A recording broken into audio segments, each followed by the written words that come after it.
One-Eyed Bastard by Green Day is played in standard tuning with no capo, and we're going to start off with this awesome riff. We're going to start off on the 2nd fret of the D string, hammer onto the 4th fret, we'll then pick that 4th fret twice more. Back to 2 on the D string, and then 4 on the A, and finish it off, 2nd fret on the D again.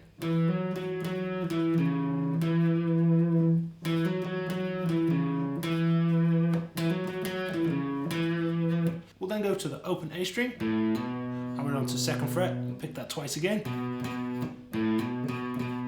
Open A, 2nd fret on the low E string twice.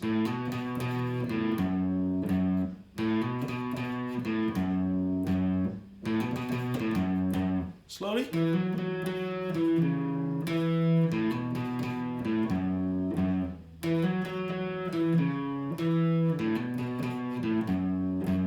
And more up to speed. There's then a little linking section that takes us into the pre-chorus. We're actually going to have a few bars of rest before we play a G power chord. So the G power chord is 3 on the E, 5 on the A, 5 on the D. We're just going to hit that and move down 1 fret to an F sharp power chord.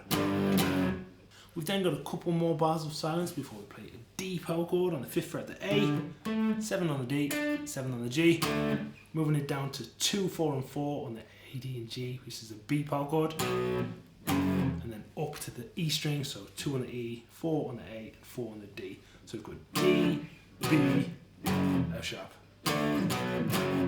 So that would sound like this. We have a full bar of rest, then we come in on the 4th beat on the 2nd bar. 1, 2, 3, 4. 1, 2, 3, 4. 1, 2, 3, 4.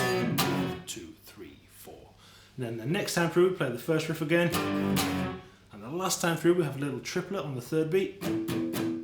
Up, down, up. And then we play a B power chord at the 7th fret of the low E string, 7, 9 and 9. And that'll take us into the pre-chorus. So the first one, the second one, the third one, and then the muted. So for the pre-chorus we have an F sharp power chord, D power chord, A power chord, and an E power chord. Sometimes the F sharp will be played here on the 9th fret of the A string, rather than on the 2nd fret of the low E string there.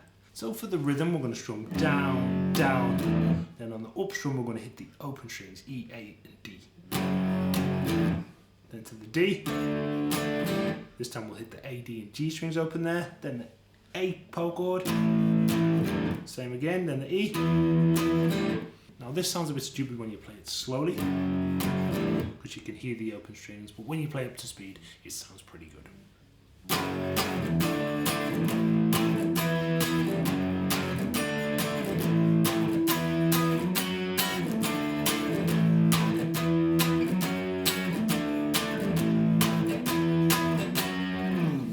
Now the chorus uses exactly the same rhythm, but we're going to change the chords that we're playing. We start off on the F sharp power chord again, 2nd fret of the low E string, then we're going to go to a C sharp power chord, 4th fret of the A string there, then up 1 fret to the D, and then to the A at the 5th fret of the low E string.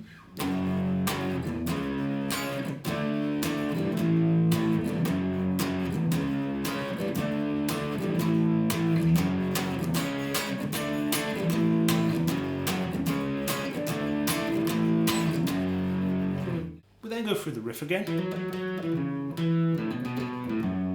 But the second time we go through the first part of the riff the same. But instead of going through the A riff, we go 4, 2 on the A, 5, 4, 2 on the low E. So the ending of that riff slowly. And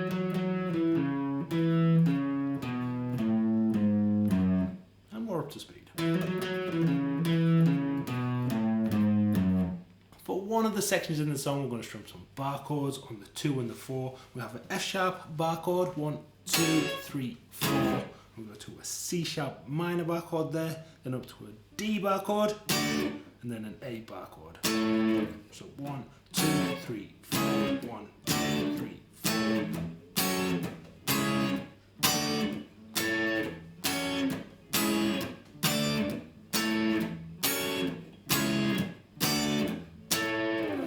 So for the mid-8 section, which is also used as the outro in the song, we have an F sharp power chord. We're going to strum 1, 2, 3, 4, and then we have a little triplet feel, 4 and Na. We're going to hit the open E, A and D strings at the end there. We'll do the F power chord again.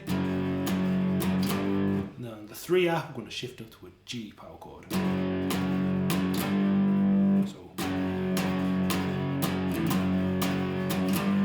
We'll then do the first bar again. And we have a little triplet. 1R, so the short, long, long, short, long, long. That's a D power chord, going down to a B power chord on the 2nd fret there. And that's the mid-8.